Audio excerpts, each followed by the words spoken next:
presentar a nuestras dos panelistas. Tenemos por acá a Priscila Corsi. Priscila es trabajadora social e ingeniera comercial y tiene un máster de estudio en políticas aplicadas, creo que de la Universidad Complutense de Madrid, si no me equivoco. Sí, así. Fue exintendente de Educación Parvularia y exdirectora de la Junta Regional de Valparaíso. Hola Priscila, ¿cómo estás? Hola, buenas La noches. primera ¿Cómo va, intendente. cómo va el confinamiento? Sí, aquí hace poquito estamos, yo estoy desde Viña del Mar, hace poco, bueno, llevamos casi una semana, nos prolongaron también la cuarentena, así que hoy día recién salí un poco porque necesitaba comprar, pero así fue como justo la compra, así que estoy como muy respetuosamente practicando la cuarentena. Qué bueno que te encuentres bien también y también aprovechamos de saludar a nuestra segunda panelista, que es Valentina Quiroga. Ella es ingeniera civil de la Universidad de Chile, fue subsecretaria de Educación del segundo gobierno de la presidenta Bachelet, fue fundadora de la Fundación Educación 2020 y exdirectora de la Fundación Horizonte Ciudadano. ¿Cómo estás, Valentina? Hola, buenas noches, muy bien. Gracias Renato por la invitación, también a Ramón Mallea que me había originalmente contactado por esta posibilidad y bueno, saludar a Priscila también que hace rato que no nos veíamos y también obviamente a todos quienes nos están escuchando, que ojalá ellos también estén bien, sus familias.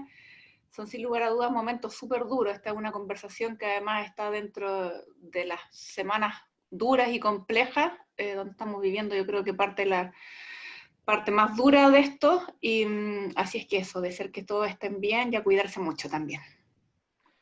Por supuesto, muchas gracias Valentina. Y antes de ir de lleno con la conversación, con el debate, voy a entregar un breve comentario respecto al contexto educativo en estos tiempos de pandemia, del cual podemos sacar muchas cosas. De partida, toda esta situación ha traído que el sistema educativo tuvo que acotar su metodología de enseñanza-aprendizaje fuera del aula de clase, enfocadas mayoritariamente a través de recursos tecnológicos y Internet. Sin embargo, esto no estaba a falta de polémica, puesto que ha demostrado una alta brecha de desigualdad en el acceso a la educación debido a que tenemos muchos estudiantes que no han podido acceder plenamente a este derecho. Em, Casos tenemos como por ejemplo colegios que han tenido que suspender esto debido a la falta de recursos y además por la incertidumbre que se genera al no tener medidas desde las autoridades políticas y obviamente desde el Ministerio de Educación hacia cómo seguir este lineamiento y cómo implementar la educación durante este periodo que es de mucha incertidumbre. Podemos observar problemas como también como la falta de recursos en muchas instituciones, lo cual ha provocado problemas como la cesantía de muchos profesores académicos y obviamente funcionarios. Hemos visto cómo también instituciones de educación superior están solicitando ayuda del Estado fuerte debido a que no están teniendo solvencia en este tiempo y muchas de estas están también trabajando para hacer la lucha al COVID-19. Ejemplos tenemos la Universidad de Chile, la Universidad Católica, la USACH, que están trabajando en ventiladores mecánicos, en mecanismos de implementación, en estudios, y que están solicitando un poco más de ayuda desde el Estado, el cual no ha dado mucho énfasis en el proceso educativo durante este tiempo. Recién hace poco nos enteramos que el CIMSE se suspende, se va a cambiar por una medición pequeña. Aún hay incertidumbre sobre lo que irá a pasar con la prueba de transición al acceso a la educación superior y el foco de las autoridades políticas está netamente en cuándo se retorna a clases presenciales, más que tratar de buscar formas de apalear la brecha que se ha provocado en este momento por la educación a distancia. Así que ya dando ese preámbulo, quisiera que nuestras panelistas nos dieran una breve pincelada desde su visión sobre su expertise en este tema, sobre un breve resumen, diagnóstico del contexto educativo en estos tiempos de pandemia. Valentina, no sé si quisieras partir tú. Bueno, a ver, bueno, Renato, tocaste varios temas en el sentido de que el sector educacional, cierto, es tremendamente amplio, va desde el nivel parvulario hasta educación superior, y por lo tanto las realidades, y además, dicho sea de paso, es el servicio estatal, no sé si estatal, pero el servicio que tiene mayor penetración en la población. Basta ver, cierto, que el Ministerio de Educación es el que tiene a nivel territorial de las penetraciones más fuertes presentes en todo Chile, entonces es un sector que tiene un servicio enorme a su cargo, pero además varios propósitos, y la primera reflexión que quiero hacer es en torno a eso. Para no entrar quizás más de lleno en cada uno de los niveles educativos al tiro, porque cada uno tiene su particularidad y cómo ha estado funcionando. Obviamente los niñitos más pequeños tienen menos autonomía que las posibilidades que tienen los estudiantes, por ejemplo, a nivel de educación superior. Entonces cada uno de los niveles hay que analizarlo en su propio mérito. Pero la primera reflexión que quería hacer, y que es algo que al menos yo en lo personal desde el comienzo empecé a plantear con mucha preocupación, es que en un contexto como el que hoy día estamos viviendo, sin lugar a duda, una de las herramientas más importantes que tiene la humanidad para enfrentar este proceso de pandemia es el comportamiento y la educación ciudadana, por así decirlo, de las personas. La evidencia que tenemos acumulada, ¿cierto?, es que esto tiene por un lado la responsabilidad por parte de las autoridades, los gobiernos, de empujar todo lo que tengan que hacer y tomar las decisiones que tengan que tomar, pero al mismo tiempo eso tiene que ir acompañado de una población ¿cierto?, que es capaz de poder sumarse a esas instrucciones, por así decirlo. Y yo siento que ahí, más allá, y no quiero entrar en la polémica ahora si estoy de acuerdo o no estoy de acuerdo con las decisiones que se han tomado, yo he sido muy crítica también de eso, pero no es esa la conversación en la que quiero entrar, sino que enfocado desde el punto de vista del sistema educativo, a mí me parecía que dada esta realidad, era una paradoja gigante el que mientras el país estaba iniciando todo este proceso de pandemia, el sistema educativo, por ejemplo, se fuera de vacaciones. Y lo pongo como ejemplo porque me parece que es sintomático de algo mucho más profundo y de una mirada muy estrecha que siento que tiene hoy día el gobierno respecto al rol del sistema educativo. Sin lugar a duda, uno de los propósitos y más importantes es el tema educacional propiamente tal, ¿cierto? O sea, cuáles son las estrategias pedagógicas, qué es lo que pasa con el año escolar. Sin lugar a duda, esa es una prioridad, pero siento que esa es una prioridad para tiempos normales.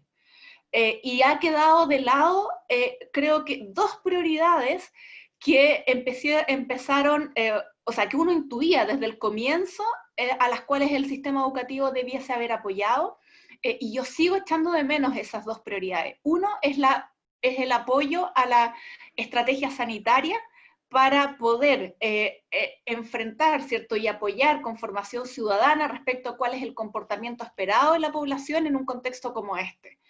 En ningún caso quiero decir que aquí la responsabilidad de que todas las cosas ocurran es del comportamiento de las personas. Sabemos que hay temas de ingreso y que la gente tiene a veces necesidades por las cuales está obligada a salir, pero sin lugar a duda, una de las lecciones que hemos aprendido, y mucha gente hoy día lo está diciendo ya con urgencia por los medios de comunicación, de que la campaña comunicacional y la estrategia de educación de la ciudadanía ha sido claramente muy deficiente, y se compara, por ejemplo, con las estrategias que en su momento se tuvo respecto al cólera y todo eso. Entonces, quiero hacer esa reflexión conectada con el contexto pandemia, porque siento que eso habla de una visión muy estrecha del rol del sistema educativo. Y la segunda prioridad, que ya se aproxima mucho más a lo que es el proceso pedagógico, es que siento que no ha estado como una prioridad de la cartera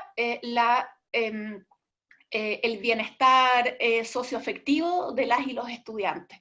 No hay una posibilidad de hablar de procesos educativos si es que hay una alteración o un contexto muy complejo a la base. O sea, olvídate, no hay una, o sea, ya sin un contexto regular, eso ya es difícil en esta situación, es absolutamente imposible. Solo a través de las estadísticas, que han sido pocas, pero que han ido saliendo del aumento de la violencia contra las mujeres, uno es capaz de intuir que el aumento de la violencia hacia los niños y niñas probablemente se ha aumentado de manera relevante. Si bien ahí el Ministerio de Educación no es el responsable principal, sí creo que se podrían haber hecho estrategias mancomunadas para poder poner esto al centro. Y no digo que no haya establecimientos que no lo hayan tenido como una preocupación. Yo he hablado con muchos alcaldes, con equipos municipales, y han hecho un esfuerzo de hacer un monitoreo respecto a esto, pero hoy día tenemos quizás el gran problema de que incluso, claro, estamos como empezando a trabajar con los niños que son capaces de continuar contigo al otro lado de la pantalla, pero estás perdiendo todo el universo de quizás niños que están quedando fuera, temas de deserción, por ejemplo, que eventualmente se nos van a disparar enormemente, y que en Chile aparecían como una conquista ya que costó un esfuerzo muchos años, y hoy día probablemente vamos a ver retrocesos en cuestiones como muy básicas, como ese tipo de cuestiones. Y lamentablemente a medida que va en Santiago, ¿cierto? Ya llevamos muchas semanas de cuarentena, y a medida que esto se va prolongando, esta situación se torna cada vez más difícil. Yo hace poquito conversaba con una persona encargada de género de un municipio, que decía que de una semana para otra se dispararon las denuncias, o sea, las denuncias se habían disparado hace mucho, pero ellos clasifican en distintos tipos tipos de denuncias de violencia. Y las denuncias en donde las mujeres llamaban bajo amenaza o riesgo vital, se dispararon absolutamente hace 2 semanas atrás. Entonces, quiero primero poner ese contexto general, porque creo que uno no puede estar conversando sobre temas pedagógicos sin entender en el fondo el contexto en el cual esta cuestión está ocurriendo. Casas, hogares en donde las familias tienen que convivir, en donde el proceso educativo tiene que convivir con el teletrabajo, tiene que convivir con, a veces y desgraciadamente, con la violencia, en fin. Entonces, siento que el sistema educativo ha sido muy poco empático y comprensivo con esta situación. Y de ahí creo yo el que aparezcan muchos memes, el que aparezcan muchos relatos de familias, de padres angustiados porque los carros los tienen llenos de pruebas, porque, o sea, y eso se traduce, y entro a la última, y con esto ya cierro, para que después sigamos obviamente la conversación en otros aspectos. Esto desde el punto de vista educacional, si es que las prioridades hubiesen sido esas, inmediatamente la autoridad hubiese reaccionado transmitiendo tranquilidad, transmitiendo seguridad, comprendiendo que el año no iba a ser regular. Yo me alegro que se haya suspendido el CIMSE, pero llevamos más de 3 meses. Era obvio que esa cuestión no podía hacerse, no solamente porque no iban a haber, quizá más allá que hubieses tenido las condiciones materiales o no, sino porque cuando uno trabaja en el sistema educativo sabe lo que implica, sabe las presiones que ejerce sobre el sistema, y por lo tanto eso era un síntoma de que las prioridades, yo creo que no estaban bien puestas. Yo me alegro que esa medida se haya tomado, un poco tarde, pero lo importante es que se tomó. Entonces, siento que en esa misma línea no se termina en el fondo de poner el cascabel al gato y orientar de manera adecuada, ¿cierto?, el sistema educativo para que pueda entonces establecer estos elementos como prioridades. Voy a decirlo así, relajar un poco la mano en lo que significa, ¿cierto?, las exigencias académicas, y asegurar que todos los niños y niñas van a pasar de curso. No hay ni una urgencia por la cual eso tenga que ser distinto. El sistema educativo son 12 años, perfectamente uno puede acomodar los que son los aprendizajes de un año, los puede acomodar en 2. Obviamente va a haber un impacto, no estoy diciendo que esto no vaya a ser absolutamente inocuo, pero dentro del contexto que estamos viviendo me parece que claramente lo otro era lo más prioritario. Y por ejemplo, tú mismo partiste tu introducción con el tema de lo de las estrategias digitales y todo eso. Eso te habla, o sea, si tú inmediatamente, y probablemente muchos cuando piensan en el tema escolar, piensan en una pantalla, en cosas que ocurren principalmente online, eso es una falta de empatía absoluta, no solamente con los recursos, sino que también con las posibilidades hoy día de los hogares. Esto era una invitación, y es una invitación a pensar fuera de la caja. a ver cómo transformo la cocina en un laboratorio, cómo a través de una receta o de algo que la familia hace diariamente, que es cocinar, transformo esa experiencia en un aprendizaje de lectura, de método científico, me explico, de experimentar, cómo la pandemia y el seguimiento de los datos lo transformo en un aprendizaje de la situación, contengo emocionalidad y al mismo tiempo enseño estadísticas, me explico. Entonces siento que ha faltado esa orientación fuerte y esa falta de orientación, no digo que en ningún caso vaya a reducir absolutamente las desigualdades, pero creo que el no tenerlas a la vista, y como tú bien lo has dicho, profundiza las desigualdades al insistir con estrategias que están presentes en muy poquitos hogares. Eso, dejo hasta ahí mi primera larga intervención. No, muy Muy bien. interesante lo que dice, y ahora me gustaría escuchar a Priscila lo mismo, alguna reflexión sobre el contexto educativo en estos tiempos, tú que tuviste expertise en temas de educación preescolar, en temas de jardines infantiles, a las cunas, nos gustaría saber esa visión, porque ellos son los que no tienen voz en este momento, son los niños, entonces nos gustaría saber desde tu mirada este enfoque. Sí, mira, bueno, me quiero tomar un pequeño break porque en realidad no los saludé a ustedes, a ti, Renato, bueno, a la invitación de Acción Ciudadana, también me sumo a las palabras de Valentina en términos de mandarle un saludo ahí al consejero regional Ramón Mallea, bueno, y saludar particularmente a Valentina, que tuvo un gran trabajo como ex subsecretario de Educación, y que no nos veíamos hace mucho tiempo, ha pasado el tiempo rápido, y sobre todo en esta coyuntura, parece que, bueno, igual la siente como rápida, y más acelerada incluso, además que es estresante por sí sola, entonces hay varias cosas que confluyen ahí, pero de alguna forma una de las oportunidades que nos ha traído esta pandemia es justamente generar estos espacios de conversación, de reflexión a través de las plataformas digitales. Obviamente a lo mejor puede ser un poco más limitado, porque ahí lo comparto con Valentina, que esto tiene que ver para aquellos tienen lamentablemente acceso al tema de la conexión a las redes sociales, y lamentablemente no todos, ni todas, ni todos lo tienen.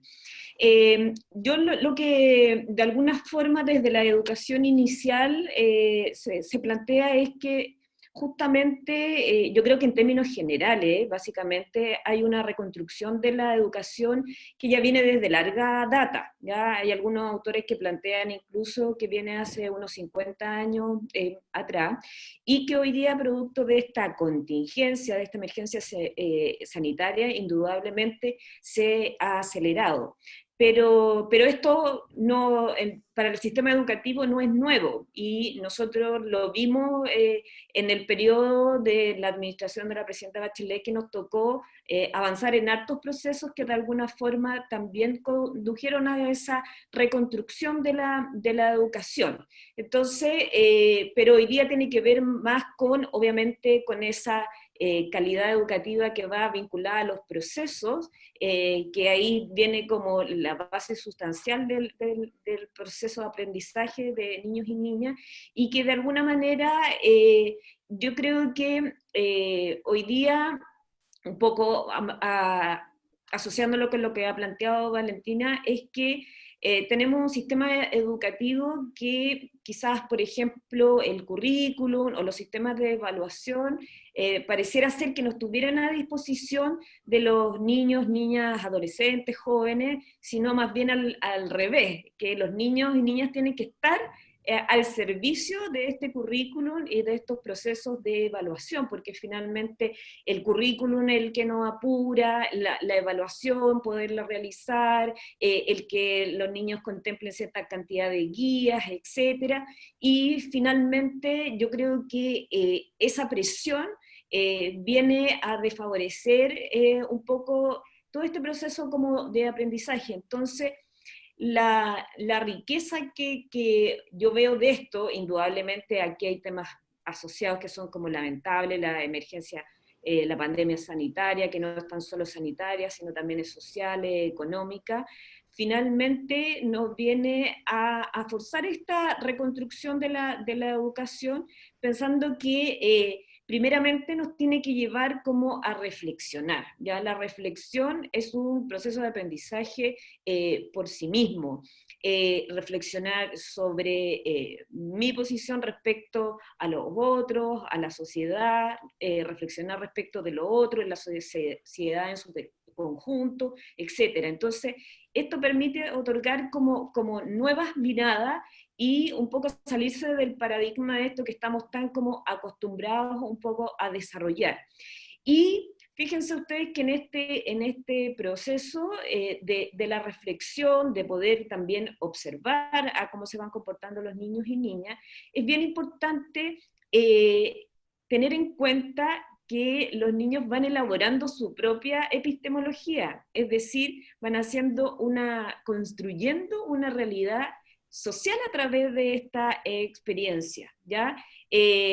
Yo hace poco tuve la oportunidad de meterme ahí en un seminario donde estaba la doctora y Premio Nacional de Educación, María Victoria Peralta, y finalmente también ella nos señalaba de que nosotros viéramos o observáramos respecto cuál era esa construcción que los niños y niñas están realizando, en qué están viendo, qué están sintiendo. Y ahí lo conecto con el tema de las emociones, porque la educación fundamentalmente para que sea significativa tiene que estar muy basada en el tema de lo emocional, o sea, conformar un ambiente de seguro que en definitiva permita que esta afectividad proporcione la confianza y relaciones significativas donde finalmente se genere una experiencia de ellos y ellas. Entonces, creo que también es como bien relevante poder resignificar el juego. Nosotros lo venimos diciendo hace bastante rato. Fundamentalmente lo estoy señalando con la educación inicial, pero creo que es absolutamente transversal a todas las edades. Yo creo que finalmente todos de alguna manera aprendemos también jugando y sobre todo la didáctica de aprendizaje de ese nivel en particular tiene que ver con el juego. Entonces, un juego que finalmente puedan generarlos entre padres, madres, niños y niñas, y que se den espacios de diálogo, de conversación, donde se genere en definitiva la confianza y también esas experiencias de aprendizaje significativas que de alguna manera van a conllevar a su vez que los niños y niñas sean más felices. Perfecto, muchas gracias Priscila por tu mirada del contexto educacional en estos tiempos de COVID-19. Y antes de entrar de lleno con la discusión, quisiera mandar algunos saludos a los que nos están mirando a través de Facebook Live. Eh, Aquí tenemos algunos saludos. Quiero saludar a Richard Vildoso, a Angélica León de Purranque, a Pilar Arauz de Melipilla, a Vicente López, a Jorge Mendoza de Los Ángeles y muchas personas que nos están observando en estos momentos. Y bueno, ahora vamos a entrar de lleno a la conversación con algunas preguntas. Esta pregunta parte así, considerando todas las implicancias que tiene la pandemia para la primera infancia, en especial quienes viven en condiciones de hacinamiento, padres que están en teletrabajo por largos periodos y otros que tienen que salir a trabajar porque tienen que ir a buscar el sustento del día a día, donde hay niveles de pobreza que se están incrementando debido a esta pandemia. Y además, considerando que la educación parvularia tiene implicancias en los índices de equidad de los países, como se ha establecido por muchos estudios a nivel internacional. ¿Cuáles son los desafíos actuales y futuros del Estado con la educación parvularia? Valentina, me gustaría que partieras tú acá respondiendo a esta pregunta, por favor. Gracias, Renato. A ver, yo creo que quizás, bueno, es bien difícil. Si no estuviéramos en contexto pandemia, te daría una respuesta que bien distinta a la que voy a dar, porque la respondería obviamente a partir de toda la reflexión que hicimos al alero de la reforma educacional que empujamos en el segundo gobierno de la presidenta. Voy a dar un leve pincelazo de eso y después voy a entrar al tema de hoy día.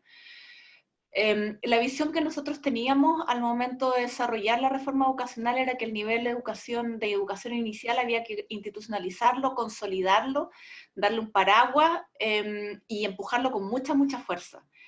Chile ha sido un país que en general, en el contexto internacional, yo diría que tiene una historia más de orgullo en este nivel. Hemos dado muchas, yo diría, hemos sido ejemplo positivo en muchos temas relacionados a los temas de infancia, no solamente en temas educacionales, sino que, por ejemplo, la política de Chile Crece Contigo es una política que hoy día se ha extendido mucho más allá de nuestras fronteras, que viene el primer gobierno de la presidenta, y por lo tanto durante el segundo periodo para ella volvió a estar obviamente en la prioridad partir por los niños a más temprana edad, basado también en todo el conocimiento científico que existe sobre el desarrollo infantil temprano, ¿cierto? La visión que nosotros teníamos y te seguimos teniendo es que a pesar de los avances, Chile todavía le faltaba mucho por consolidar. No solamente desde distintas dimensiones. Por un lado, desde el punto de vista regulatorio, y Priscila es fiel reflejo de aquello, ¿cierto? Ella fue la primera intendenta, existía una superintendencia de educación, pero que no vigilaba el sistema parvulario. Efectivamente lo hacía la Junji, pero con obviamente capacidades más limitadas, bajo ciertas restricciones normativas, y esto entonces abrió todo un debate respecto a cómo instalar la visión del derecho desde la educación parvularia. Y eso vino acompañado, además, bueno, además del desarrollo institucional, porque también creamos la subsecretaría, justamente porque queríamos consolidar el nivel y darle una visión estratégica, elevarlo, ¿cierto?, al estatus que estaba teniendo los otros niveles educacionales. Vino acompañado también con una agenda muy potente de ampliación de cobertura, y también de mejora en la calidad. Sacamos, ¿cierto?, las nuevas bases curriculares para el nivel parvulario, que fue el producto de un proceso participativo enorme, del cual nos sentimos súper orgullosos, porque no es algo que le pertenezca al Ministerio de Educación, fue realmente un proceso muy potente, donde yo realmente lo dirigió María Isabel Díaz, que fue la subsecretaria,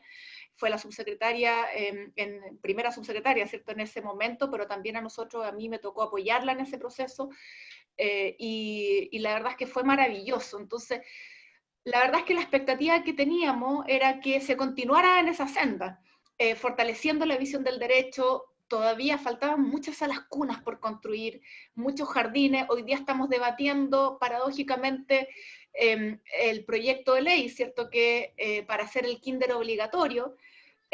En Chile, en el kinder solamente, en general el sistema escolar, los países siempre crecen así, ¿cierto? En el sistema de educación superior, tú vas creciendo como de abajo hacia arriba, ¿cierto? Vas aumentando hacia arriba la edad de las personas que van asistiendo a educación superior, y en el nivel parvulario vas aumentando hacia abajo, ¿cierto? O sea, vas decreciendo en la cobertura, en el sentido de que vas incrementando, porque el nivel escolar es como el centro de gravedad, y desde ahí entonces esto se va expandiendo.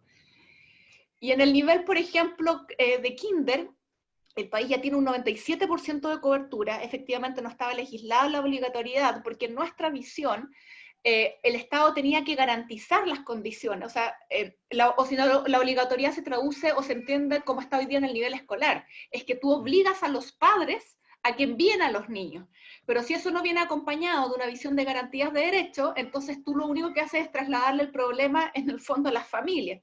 Y en nuestra visión era el Estado el que tenía que hacerse cargo de, junto con establecer esa obligatoriedad, obviamente que el Estado tuviera la capacidad de poder asegurar que esa obligatoriedad pudiese materializarse. Y yo siento que hemos tenido un fuerte retroceso en esa visión y en ese debate.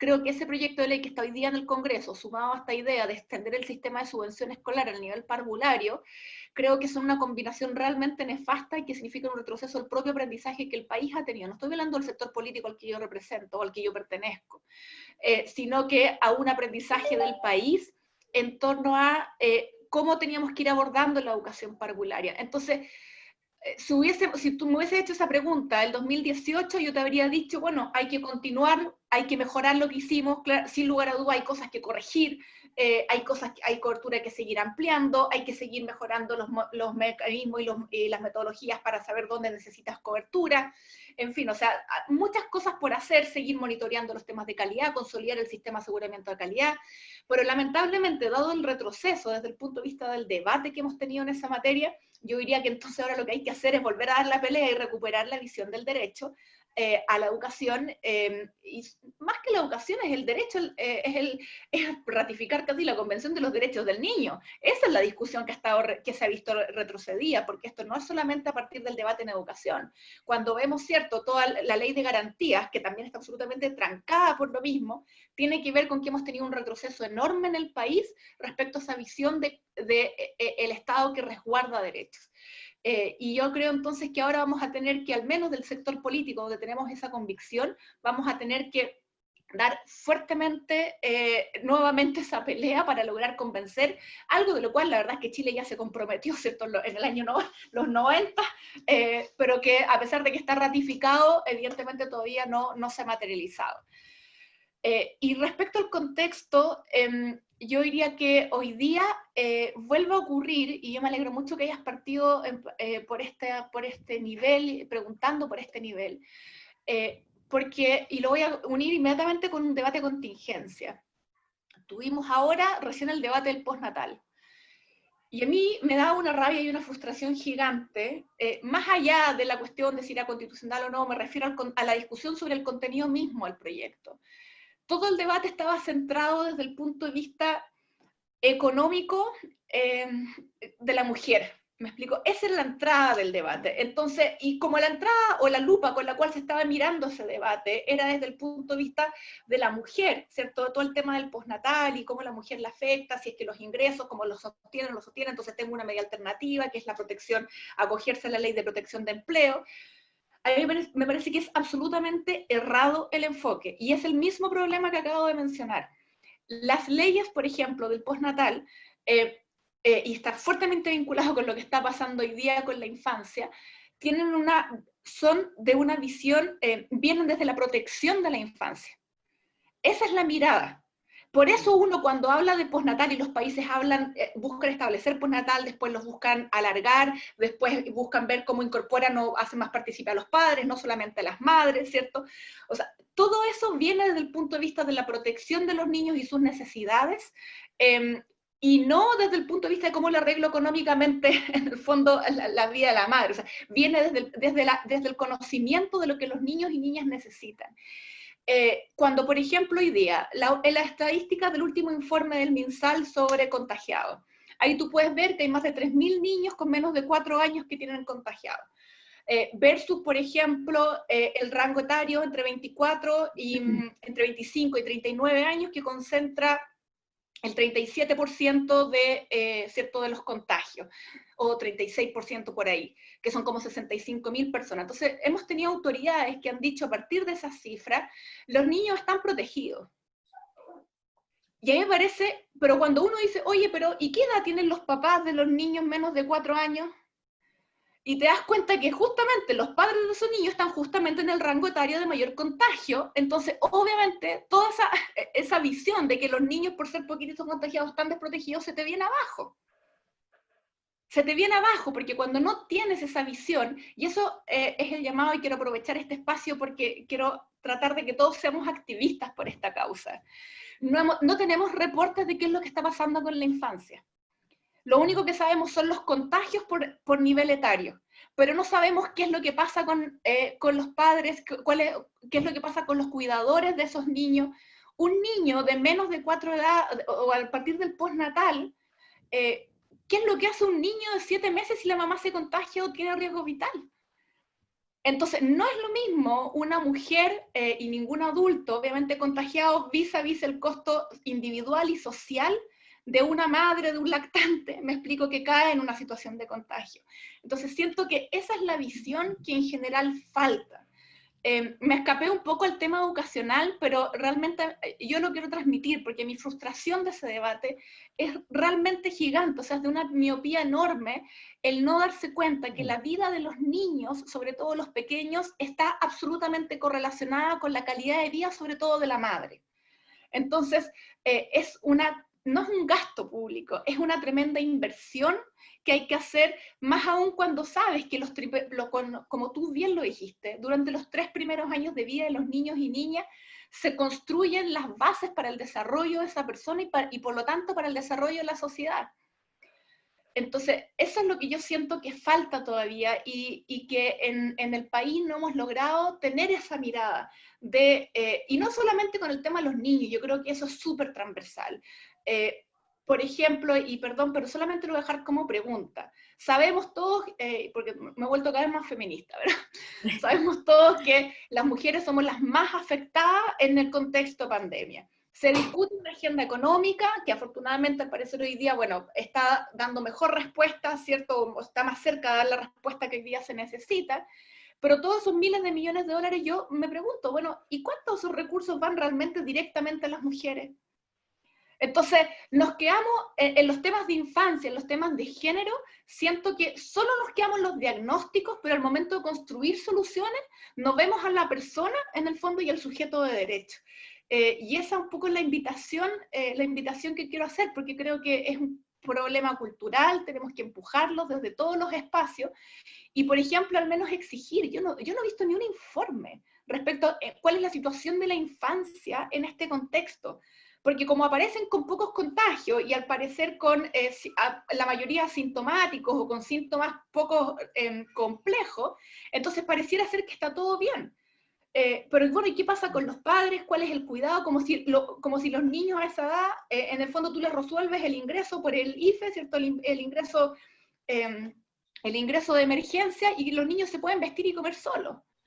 O sea, entonces siento que esa es la visión y creo que educación está metido dentro de esa reflexión, dentro de esa reflexión más general. Ahora, solamente para cerrar de manera positiva, yo igual que quiero valorar, creo que han ocurrido cosas igual y muy interesantes. El Ministerio de Educación creo que también ha tenido aciertos, yo no quiero desmerecer que han hecho un esfuerzo enorme por facilitar los accesos a infraestructura tecnológica, por mejorar los materiales digitales.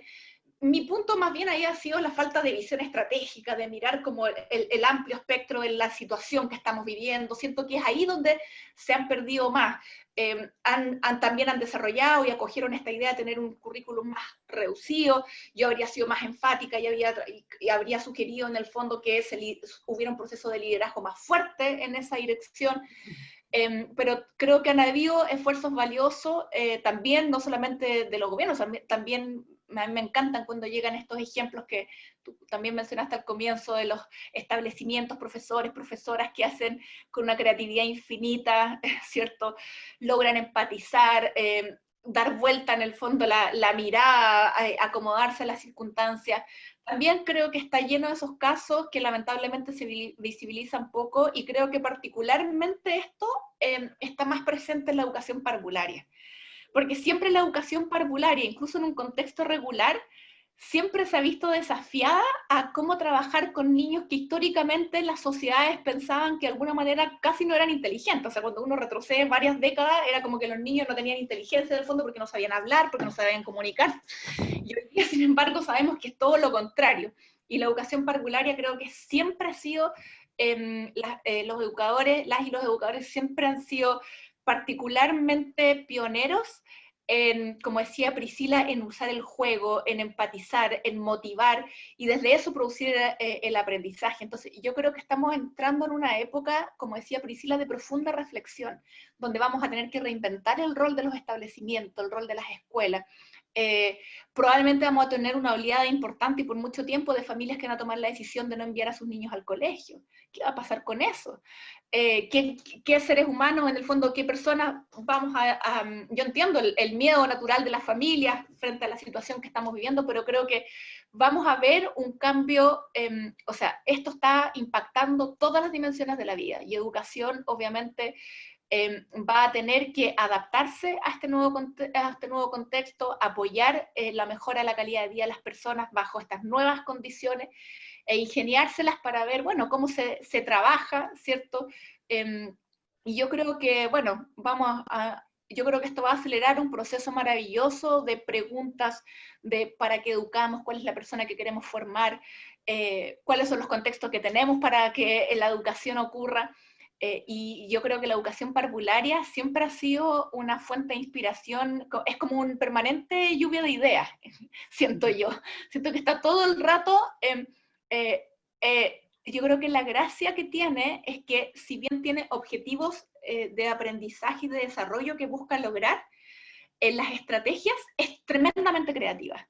Y creo que vamos a tener que aprender mucho de ahí y ver cómo aprendemos, ¿cierto?, desde los otros niveles educativos, sobre todo el nivel escolar. Yo creo que estoy dejando fuera un poquitito el nivel de educación superior, creo que tiene sus propios desafíos y probablemente las estrategias ahí tengan que ser distintas. Pero nada, yo al menos, yo en mi casa tengo un pequeño 2 años y un adolescente que está en cuarto medio, y son dos estrategias absolutamente distintas. O sea, claro, con el chico ahí estoy haciendo muñeco y le pego los ojos y todas esas cosas, pero, ¿cierto? Y uno usa mucho las materialidades y las cosas que tiene en la casa, y sin lugar a dudas es una educación orientada por las educadoras de él, que usa todos los recursos que tenemos disponibles en el hogar. Nos hicieron encuesta de qué es lo que teníamos, qué es lo que no teníamos, si teníamos patio, si no teníamos patio, y sobre eso, en el fondo, se han puesto a trabajar. En el nivel escolar, por ejemplo, siento que eso no ocurrió, o ocurrió muy escasamente. Entonces, bueno, estamos todos en este proceso, aprendiendo también. Muchas gracias, Valentina, por tu respuesta, tu amplia respuesta. Abarcaste muchos temas y bueno, ahora quisiera que Priscila ya en la introducción nos dio una pincelada sobre el tema de la educación parvularia, y que ahora, desde tu punto de vista, Priscila, nos respondas cuáles son los desafíos a futuro del Estado con la educación parvularia, desde tu expertise, desde tu experiencia en este tema. ¿Qué nos puedes comentar? Mira, bueno, no puedo dejar de comentar algunas cosas que planteó Valentina, porque obviamente uno fue parte de esos como procesos, y hay cosas que de repente vienen como en el detalle, que complementan evidentemente lo que señaló Valentina, pero que además son súper importantes, yo creo que en esta instancia poder enfatizar, porque hay hartas mamás, papás que nos están escuchando en este momento. Y miren, yo me recuerdo que, bueno, en el periodo de la presidenta Bachelet, le dimos harto refuerzo, sobre todo en las familias, en las comunidades, de que la educación parvularia, es decir, desde sala cuna hasta el kinder, era el primer nivel educativo en Chile. ¿Ya? Porque sobre todo la sala cuna se tiene que a veces como una impresión errada, es como el espacio para que de alguna forma la mamá o el papá vayan a trabajar tranquilo y esté el niño o niña bien cuidado. Que evidentemente también la educación en este nivel evidentemente también tiene que ver con los cuidados y procurar el desarrollo integral de los niños y niñas. Pero nosotros fuimos como súper mesiánicos en poder difundir esto, porque finalmente hay que sensibilizar o concientizar a las familias que este es el primer nivel educativo en Chile, por tanto los niños en esa instancia van a aprender a través de la didáctica, que es básicamente el juego. Y otra cosa como relevante, que yo ahí también refuerzo lo que planteaba Valentina, que al menos toda la reforma que se hizo en la educación parvularia, porque efectivamente fue una gran reforma que contempló el tema de la institucionalidad, marco normativo, que también tuvo que ingresar el nivel al sistema de aseguramiento de la calidad, la ampliación de cobertura, etcétera. Todo eso se construyó con un enfoque y metodología basados en un enfoque de derecho. ¿Ya? Entonces, siempre colocando en el centro a los niños y niñas. Entonces, A mí me pasa que yo, la verdad de las cosas es que a lo mejor puedo hacer una crítica política acá, en esta administración, que yo he sentido de alguna forma en este nivel particular que hemos retrocedido. Hemos retrocedido en términos, por ejemplo, del proyecto de Sala Cuna Universal, que está ahí durmiendo en el Congreso, pero que en ninguna forma el proyecto, y lo hicimos ver por hartos lados, en ninguna, o al menos la parte inicial, hablaba de una sala cuna como derecho del niño a tener educación desde los primeros años de edad. Siempre se habló desde el derecho o de alguna forma desde la madre a poder tener un espacio como mayor tranquilidad para poder desarrollar su trabajo. Y siempre se habló desde el punto de vista laboral y muy poco, yo creo que casi al final del proyecto, se fue a la discusión de educación en el Congreso. Entonces, creo de que ahí se perdió el foco o el sello de esta sala de cuna universal, que ya para mí el título no tenía sentido porque tampoco garantizaba la universalidad para todos los niños y niñas. Y otra cosa que me pasa es con el tema ahora del kinder obligatorio, y también ahí lo comparto con Valentina, que claro, uno también esperaría de que efectivamente por un ejercicio de derecho, pensando en el interior superior del niño y niña, que finalmente pudieran acceder, ojalá en su 100%, o que fuera indudablemente el kinder obligatorio. Eh, pero la verdad de las cosas es que yo ya como que le he tomado desconfianza a este gobierno y siempre que lo discutimos, el tema de la obligatoriedad en el segundo nivel de transición o el kinder, finalmente es porque yo digo cuál es la lectura que hay detrás, ¿ya? Porque como muy bien lo decía Valentina, aquí hay una prolongación de la subvención que, para que también los que nos están escuchando sepan que en el nivel parvulario lamentablemente no se puso fin al lucro, ¿ya? Entonces, el no colocar fin al lucro y finalmente obligar a que vayan al kinder es que finalmente aumente esa como subvención. Entonces, ahí, porque justamente paralelamente sacaron un proyecto que amplía la subvención, que en un momento era ampliar la subvención para los jardines vía transferencia de fondos, pero después eso ha mutado y finalmente tendría que ver con una subvención que finalmente va a estos niveles de más bien como de transición. Entonces, y a mi juicio el tema de que sea prerequisito para el primero básico significa que esto es una prolongación del sistema escolar. No es fortalecer la educación parvularia en sí misma, porque, bueno, y ahí las discusiones más académicas y entre diferentes, entre profesores y educadoras y educadores de párvulo, es que finalmente lo que menos se quiere es que finalmente haya una extensión del sistema escolar. Al contrario, ojalá el sistema escolar se nutriera más de las estrategias didácticas o de aprendizaje-enseñanza que tiene la educación parvularia, porque finalmente genera un quiebre y un shock muy profundo para los niños y niñas. Es decir, tú estás en espacios abiertos, desarrollando la creatividad, la innovación, comunicación, el lazo afectivo, después a pararte frente a una sala donde tienes que poner 45 minutos de atención a alguien, etcétera.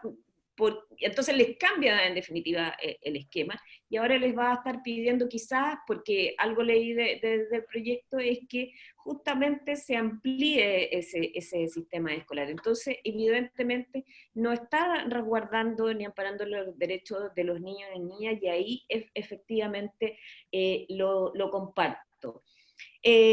Mira, respecto al tema como de los diagnósticos que me mencionaba Valentina, yo creo que esos diagnósticos de repente a mí me parecen soy media prejuiciosa respecto de ello, porque cuando uno levanta, bueno, un diagnóstico debería levantar buenas estrategias, buenas propuestas de intervención, etcétera, y porque finalmente no abre el espectro de conocimiento que se están viviendo en las realidades por los niveles, por ejemplo, educativo o por este grupo etario en particular. Entonces, creo que quizás nos hace falta diagnósticos más robustos que nos permitan comprender la realidad en su conjunto para aplicar buenas estrategias que nos permitan llegar a los niños y niñas en forma adecuada y significativa, como lo vuelvo a repetir en esta, que yo creo que es lo más relevante para este nivel en particular.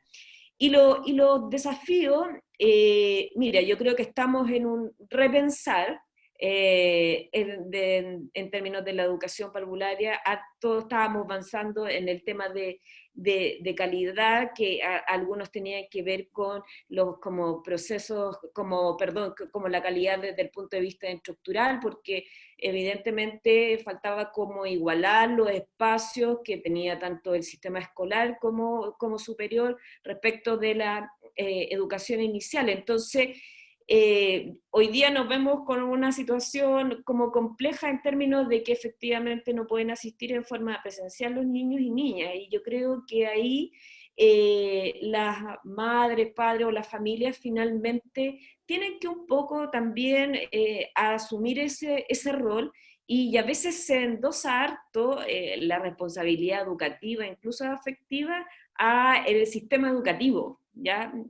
Chileno en general. Y hoy día estamos en un énfasis que nos va a tocar también desde la casa poder apoyar ese proceso a través de guía, etcétera, porque en definitiva no sabemos hasta cuándo vamos a estar con esta situación de pandemia sanitaria, que conlleva una pandemia social y económica también. Entonces, yo ahí también refuerzo lo que señalaba Valentina, de que hoy día hay que tratar de transformar los espacios que tenemos en la casa para que los niños y niñas puedan desarrollar su experiencia de aprendizaje, y en función de los pilares que un poco yo te señalaba anteriormente, que tiene que ver con la reflexión, que tiene que ver cómo los niños están construyendo esta nueva realidad, con las emociones, que finalmente todo este proceso educativo tiene que ser significativo, que tiene que ser relacional, porque son muy trascendentes los adultos, significativos,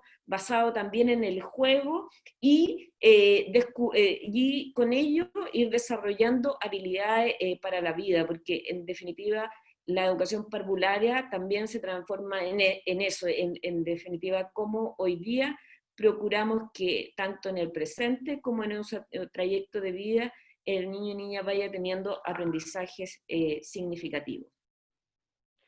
Muchas gracias, Priscila. Y es interesante en cómo mucha gente piensa en la poca importancia que podría tener la educación parvularia, y aunque no lo crean, consumimos gran parte del programa hablando sobre este tema. Así que tristemente les voy a tener que pedir que ahora nos acotemos un poquito en las respuestas, porque por honor al tiempo. Pero súper interesante las dos visiones. Por supuesto, esta idea de fortalecer la educación parvularia, y claro, lo de repensar. Estamos en una etapa de repensar las cosas, repensar la idea y también las instituciones. Ahora, yéndonos al plano más escolar, eh, quisiera preguntarles, ¿qué políticas públicas y medidas son necesarias en el corto plazo para lograr adaptar el año escolar al contexto del COVID-19 y con ello entregar este derecho a todas las niñas y niños? ¿Y cómo debiera ser el abordaje y el foco de la reincorporación de los estudiantes a la aula? Algo que ha sido muy comentado este último tiempo, ya que la idea del gobierno es priorizar rápidamente el retorno a clase, pero no se tiene ninguna idea de cómo se va a hacer ni de cómo se va a implementar. Así que nos gustaría saber su visión sobre este punto. Priscila, seguir contigo y que nos hables sobre estas preguntas, por favor. Ya, perfecto. Mira, o sea, yo creo que o sea, primero tenemos que hacer un buen diagnóstico y análisis efectivamente de la realidad sanitaria, porque yo creo que el gobierno ahí ha dado señales muy erráticas respecto de ir de alguna forma planteando fechas o posibilidades sin tener certeza, en definitiva, cuándo, ni yo creo que nadie lo sabemos cuándo va a culminar esta pandemia, y de alguna forma tendrá que ser un proceso gradual, en definitiva, para ir incorporando a los estudiantes en los establecimientos, pero también desde el punto de vista laboral, etcétera, porque ya lo hemos visto. O sea, a mí, a poner un ejemplo, a mí me tocó que la semana pasada Viña, el día miércoles lo decretan en cuarentena, y salió todo el mundo a comprar.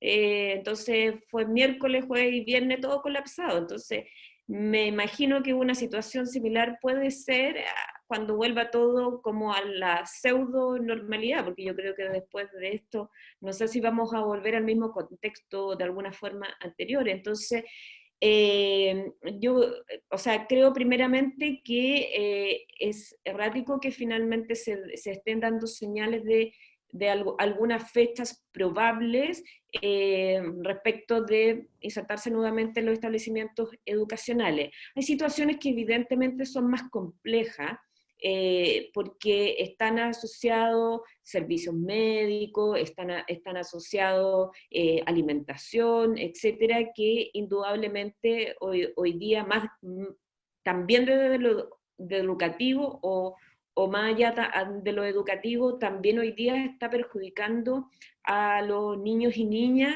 Evidentemente que ha mermado también el tema de las desigualdades respecto de la conexión a Internet, y como tú bien lo decías, Renato, de alguna forma han tenido que justamente suspender o ya definitivamente el año escolar. Entonces, yo creo que la prioridad igual debe centrarse efectivamente en la salud y vida de las personas. O sea, yo creo que eso es lo prioritario. Evidentemente que el proceso educativo es fundamental, pero yo creo que independientemente de la situación socioeconómica de la familia, y a lo mejor acogiendo algunos principios también hay de la psicología positiva, finalmente todos dentro de los distintos contextos tenemos recursos que a lo mejor son conocidos como factores protectores, o recursos que de alguna manera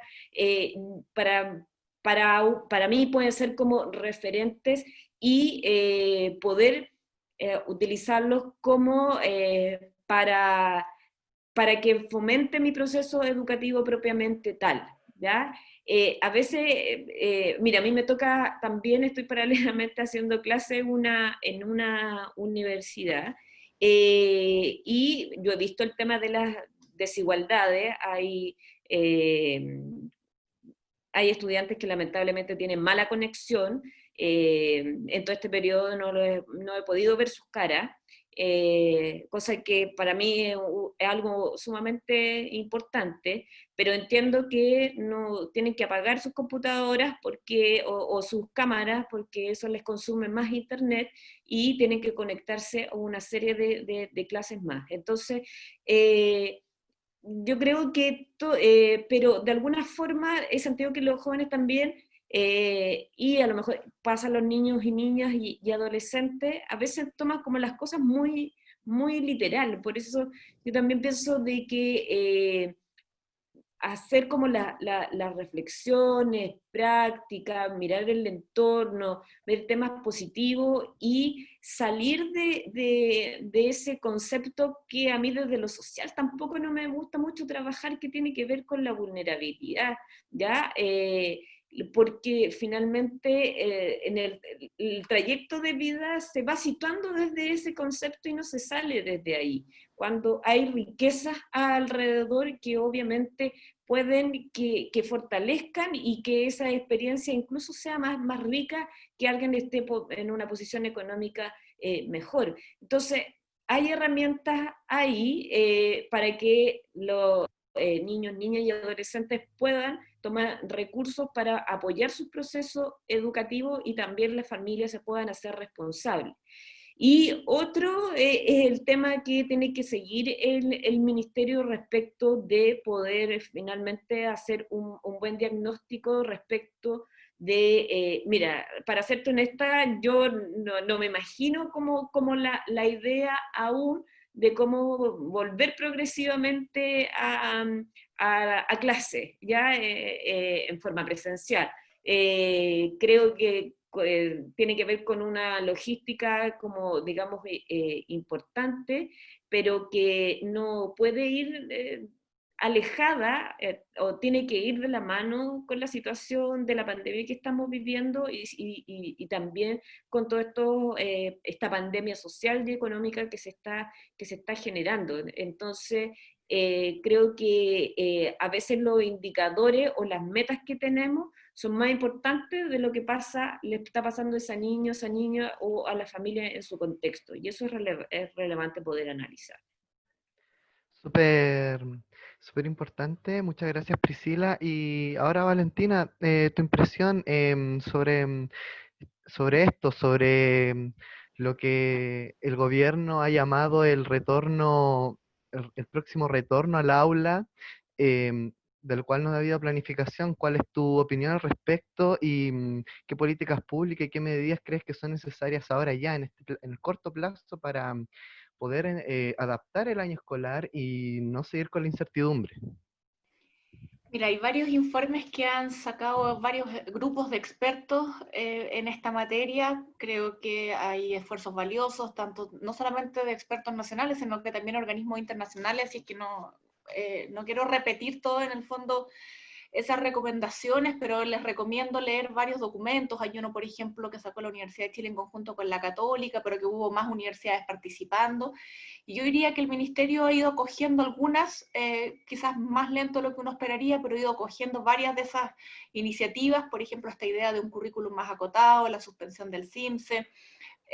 Todavía no hay un pronunciamiento tan claro sobre la aprobación del año, yo creo que sí debía saber ese tipo de medidas, justamente y reforzando lo de la primera intervención, para transmitir seguridad.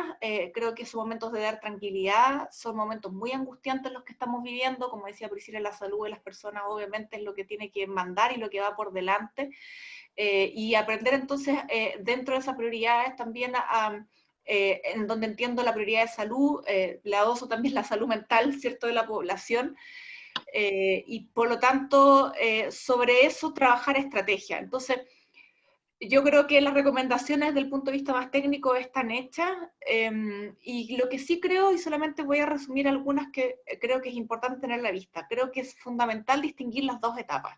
Todavía no llegamos a la etapa del retorno, y estamos en el peor, probablemente, ni siquiera sabemos si estamos llegando al pic todavía de la pandemia.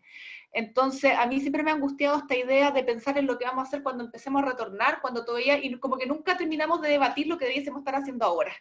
Entonces, lo primero, creo que hay que distinguir las etapas. Todavía estamos en un proceso que no sabemos, de que tenemos incertidumbre de cuánto va a durar, y por lo tanto creo que hay que tomar todas las medidas para transmitir seguridad, para no aumentar la presión y estresar más a las familias en este momento. Y después, bueno, obviamente irse preparando en paralelo, pero ya después para una otra etapa, en condiciones que tampoco tenemos tan claro ni cuándo van a ser, ni cómo van a ser, y ahí creo que hay dos conceptos clave, más allá. Uno, creo yo que es la flexibilidad. Veo difícil poder establecer políticas generales a nivel nacional. Creo que esta cuestión va a tener que ser trabajada a nivel de territorio, considerando las particularidades de cada territorio, porque es distinto el uso del transporte público en una ciudad como Santiago y la intensidad de ese uso versus ciudades o lugares en donde esa cuestión es mucho más, ¿cierto?, es de otro orden, entonces los riesgos de contagio son distintos. Entonces, va a haber que tener estrategias territorializadas, y sobre todo con mucha participación. Yo creo que esto no se va a resolver, es difícil responder la pregunta en el sentido de decir esto es lo que el ministerio tiene que hacer. Yo creo que más bien, más que cuál es la política que tiene que hacer, yo creo que sugeriría es una estrategia de conversación que le permita construir la mejor solución. No creo que hoy día tengamos claridad de cuál es la mejor solución a implementar. Yo creo que la única certeza que tenemos es que la inteligencia colectiva es lejos nuestra principal herramienta. Afortunadamente hay países que nos llevan a la delantera, y por lo tanto podemos aprenderse de esa experiencia. Es probable, por ejemplo, hay algunos países que lo están planificando así, de tener como una suerte de etapa de clases semipresenciales, porque tratando de mantener la distancia entre los niños y niñas, entonces no van todos los niños al mismo tiempo, se organizan turnos, a veces van unos días, otros, eso lo estoy hablando de estrategias que he visto que están haciendo otros países.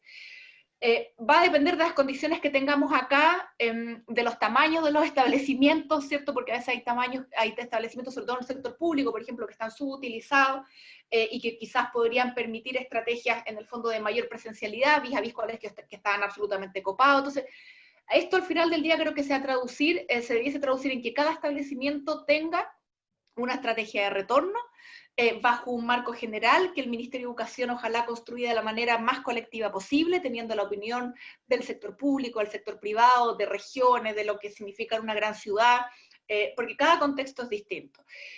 Así que yo diría que ahí lo que uno esperaría y lo que a mí me daría mucha tranquilidad, más que sentir que alguien tiene la respuesta correcta, es sentir que alguien cambia la forma de decidir. Y para mí cambiar la forma de decidir significa sentar. Lo que se le ha pedido también a todos los sectores, sobre todo a salud, que se armen mesas, que existan visiones compartidas, que los actores puedan poner sus visiones, sus limitaciones y sobre eso ir construyendo. Entonces, yo más que dar la respuesta correcta, creo que ya hay suficiente sugerencia de parte de los expertos. Yo más bien, lo que sí creo que ha sido un error es el estilo gerencial a través del cual se han ido tomando las decisiones.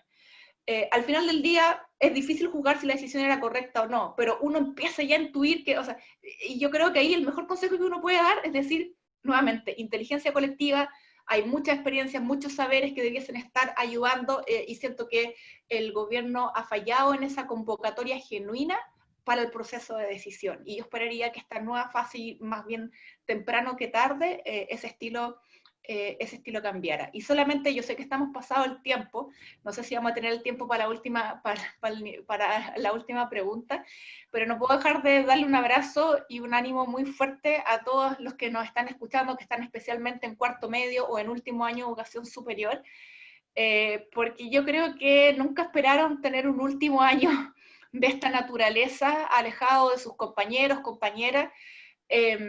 Son años además particularmente importantes. Primero, desde el punto de vista pedagógico, no tienes la flexibilidad de los niveles más bajos de poder trasladar aprendizajes del año para el año que viene, pero más allá de eso, creo que son momentos especiales porque son justamente años de transición muy importantes en la vida de las personas. Son cambios de ciclo. Los estudiantes que salen de cuarto medio, entran a la adultez, empiezan a tomar las riendas de su vida de manera distinta, y yo creo que estarlo viviendo de esta manera, lo único que quería decir era transmitir un mensaje de mucho ánimo, de no pensar de que no sé cómo va a ser la graduación en el fondo, pero me acuerdo de la mía, pero no angustiarse por eso. Hay que pensar que el cuarto medio o el último año de educación superior, finalmente, o esa ceremonia, ¿cierto? Si es que llega a ocurrir, puede que no ocurra, es finalmente un punto culmen en una trayectoria larga. Así es que hay que más bien quedarse con esa trayectoria larga, no quedarse con el desánimo del último, y más bien desafiarlos también a que, bueno, son las futuras generaciones. Así es que esperamos que estas reflexiones que estamos haciendo con Priscila también los puedan motivar y ayudar, porque claramente las generaciones que nos antecedieron tuvieron algunos aciertos, pero fracasaron en varios aspectos. Así es que les queda la posta a los que están egresando ahora, así es que mucho ánimo y a no desanimarse, porque hay mucho que pensar para ver cómo vamos a salir todos juntos de esto. Por supuesto, muchas gracias de la visión de Valentina, y como saludó a los que están en estos tiempos de previa de graduación, también nos siguen llegando saludos desde nuestras visualizaciones por Facebook Live. Queremos saludar a Marco Grau, a Marcela Dupre, a Matías Rojas, a Ignacio, a Eduardo Gutiérrez y todos los que nos están viendo. Y estamos un poquito pasado el tiempo, pero no podemos no dejar de preguntar sobre la educación superior. Así que nos vamos a extender un poquito y vamos a hacer la pregunta breve y que respondan una reflexión acotada. Bueno, sobre la educación superior hay muchos temas, pero algo que salió a la luz es sobre cómo el Estado está abordando en las instituciones de su correspondencia, la institución de educación superior pública. Entonces lo que les quiero preguntar es cómo el Estado debe abordar a su institución de educación superior en el futuro próximo y qué medidas proponen para fortalecer la educación superior pública. Yo sé que es un tema que da para horas e incluso para grandes debates, pero una reflexión acotada en el tiempo. Valentina, que sigas tú con esta reflexión, esta respuesta. Mira, yo creo que el tema de educación superior se puede abordar de distintas aristas. La que tú mencionas, la verdad es que yo me voy a ceñir un poco a lo que avanzamos en el segundo gobierno de la presidenta, donde yo diría que afortunadamente logramos una legislación que establece una responsabilidad más fuerte por parte del Estado con sus instituciones, que ha establecido además ahí un plan de fortalecimiento, ¿cierto? Con recursos asociados por 10 años para las universidades estatales. De la mano con eso también empezamos a crear CFT estatales, que no existían hasta antes del gobierno de la presidenta. Y además, bueno, avanzamos en una política de gratuidad que más allá, ¿cierto?, de todo lo opinable y el debate que provocó, yo creo que si no hubiésemos tenido hoy día estas dos leyes, ni la de gratuidad ni la de universidades estatales, la verdad es que la situación sería mucho más compleja. Porque claramente son las familias, o sea, en un sistema como el chileno, en donde básicamente la educación superior se financia fuertemente con cargo a los aranceles de los estudiantes, en un contexto donde naturalmente las familias no pueden seguir pagando aranceles que son realmente muy elevados, si no hubiese existido una política de gratuidad y de becas potente, yo no sé en qué esto hubiese, o sea, creo que esta cuestión habría sido la debacle, realmente, porque al menos los recursos estatales sí están asegurados, están garantizados y más bien el problema está generado por aquellos recursos que vienen por parte de los estudiantes. Si no hubiésemos tenido ni el Fondo de Fortalecimiento de los Estatales, ni estos otros recursos de apoyo a los estudiantes, yo creo que esta cuestión hubiese sido infinitamente peor. Y uno esperaría, yo diría que desde el punto de vista del financiamiento, que el Estado cumpla en el fondo con esos compromisos que se asumieron legalmente. Y segundo, que convocara también a las universidades del Estado. Estamos enfrentando desafíos gigantes y creo que así como debiese convocar a muchos actores, particularmente debiese convocar a las universidades del Estado. Existe mucha experiencia, mucho conocimiento que debiese ser puesto al servicio de esta situación. Yo soy de formación ingeniera, trabajo hoy día en una universidad, en la UTEM, una universidad del Estado, justamente repensando en un proyecto donde estamos repensando el rol de las ingenierías y cómo la UTEM en el fondo se inserta, es una universidad regional, pero ubicada en la región metropolitana, ¿cierto? En donde estamos justamente pensando este tipo de cuestiones, y yo creo que las universidades también debiésemos abocarnos a un rol de mucha reflexión respecto a cuál va a ser el Chile post-pandemia. Y esa cuestión no puede quedar solo en la reflexión. No podemos seguir pensando que aquí no pasó nada y que vamos a seguir en el fondo trabajando en los mismos proyectos que veníamos trabajando, que la educación va a venir en el fondo una vez que pase esto va a seguir siendo igual como era antes. O sea, Chile y el mundo cambió.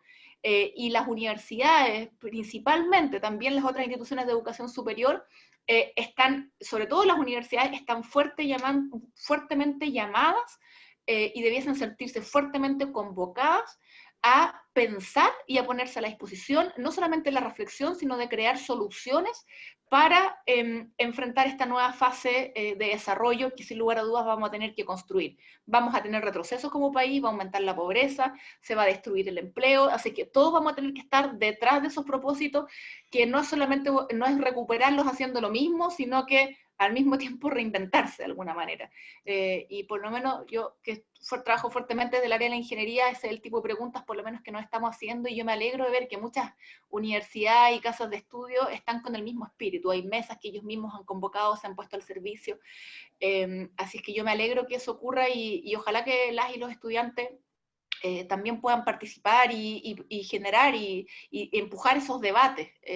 Creo que eso también es, voy a decir una cosa que es súper políticamente incorrecta, pero yo estoy de acuerdo y creo que ahí todos tenemos que tener empatía y mejorar la infraestructura y poner a disposición de los estudiantes todas las condiciones para que no se profundicen o generen estos problemas de desigualdad.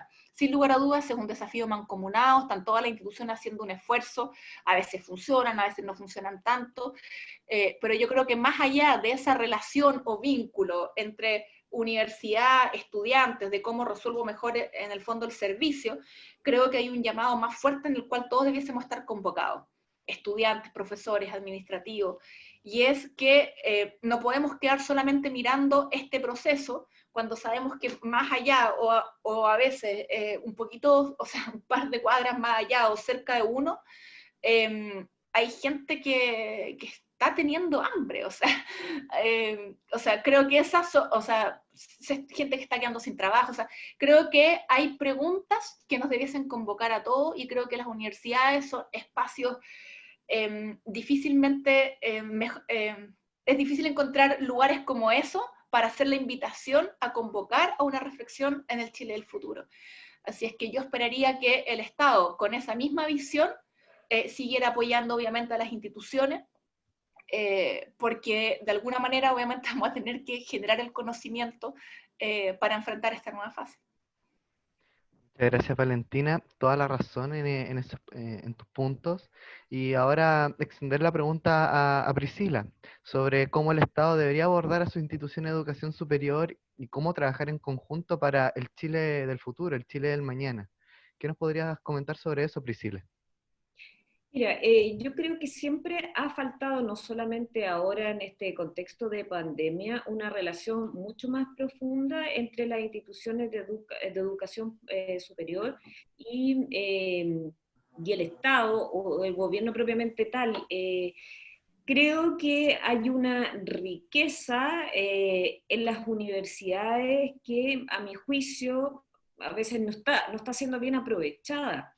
Eh, la cantidad de conocimiento que se quiere generar a través de la investigación, de la innovación, no hay una instancia donde finalmente se pueda retroalimentar ambos mundos, ¿ya? Y creo que la institución de educación superior se tiene que retroalimentar de los servicios públicos y a su vez los servicios públicos de retroalimentar de lo que finalmente están abordando también en la universidad en las distintas disciplinas. ¿Ya? Creo que a veces, por ejemplo, en ese sentido, a las universidades también tienen que ir desarrollando por su lado más de la responsabilidad social, su compromiso con el territorio donde está inserto, pero ese compromiso también tiene que venir definido por las autoridades. Entonces, ahí falta como una retroalimentación para que en definitiva también el Estado visualice cuál es el apoyo que necesita más fuertemente también hacia estas instituciones y sobre todo los estudiantes. Yo creo que en este periodo, porque trato de hablar como de las oportunidades o sacar provecho a ciertas circunstancias, porque, bueno, yo he hecho clases varios ya años en la Escuela de Trabajo Social, entonces evidentemente he estado como bien comprometida también con lo social, y creo que hay una debilidad que en todo caso cruza que es transversal a todas las disciplinas y que tiene que ver con ir generando más competencias en la investigación. Yo creo que nuestro país tiene un déficit en lo que es en inversión en investigación e innovación, y somos uno de los países a nivel mundial que menos financiamiento tiene en esa área, y más encima, bueno, dentro del reajuste presupuestario que hicieron hace poco, evidentemente para poder priorizar la emergencia y toda la pandemia, finalmente hicieron recortes también en ese tema que tiene que ver con la investigación y la innovación. Entonces, dentro de todo, finalmente es lo que más me dolió, porque yo creo que la base del conocimiento es transversal y fundamental para todo. Las investigaciones y la innovación tienen que ser la base de nuestra propuesta social, económica y evidentemente ahora también fuertemente sanitaria. Por tanto, creo que ahí, a mi juicio, fue un error del gobierno haber sacado el financiamiento a esta área, porque necesitamos no solamente que los docentes, doctores, fundamentalmente, sigan esa línea trabajando en investigaciones y en esa área de innovación, sino también necesitamos que los estudiantes vayan desarrollando esas competencias. Ya a veces la mayoría de las carreras hay una base sustancial en lo que tiene que ver con metodología de la investigación, pero no en todas pasa lo mismo.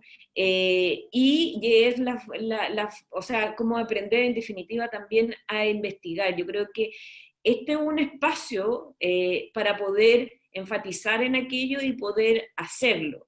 Muchas escuelas, muchas instituciones a lo mejor ponen énfasis en la práctica, en lo profesional, pero en lo académico propiamente tal, hoy día creo que tenemos que reforzarlo, además que tenemos una herramienta que nos facilita eso.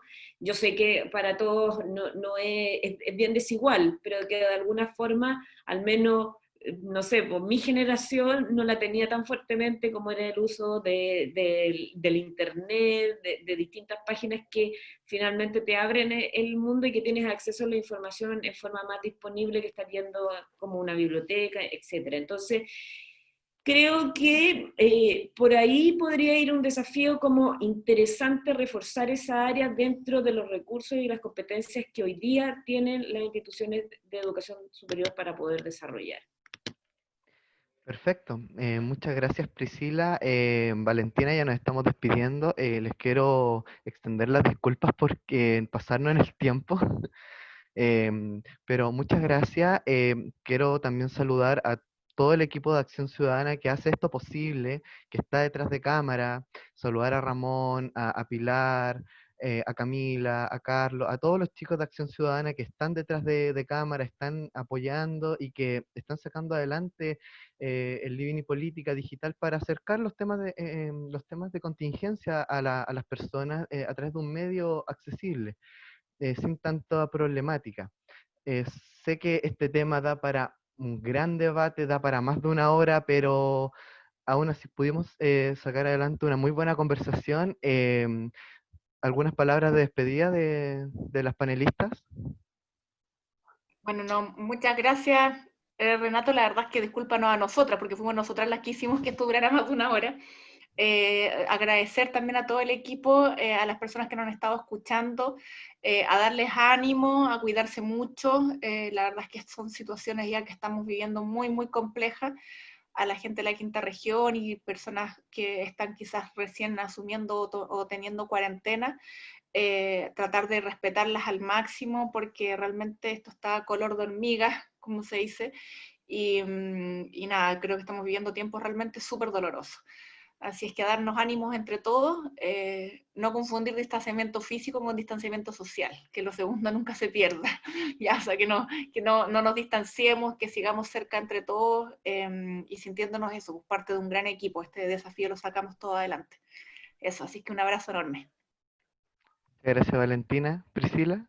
Bueno, yo primero quiero agradecerles a ustedes, a Acción Ciudadana, quiero agradecerte a ti, Renato, por la moderación, pero por todo lo que nos conversamos previamente también, a Ramón, a Pilar, a los hermanos Mallea, de ahí de Melipilla.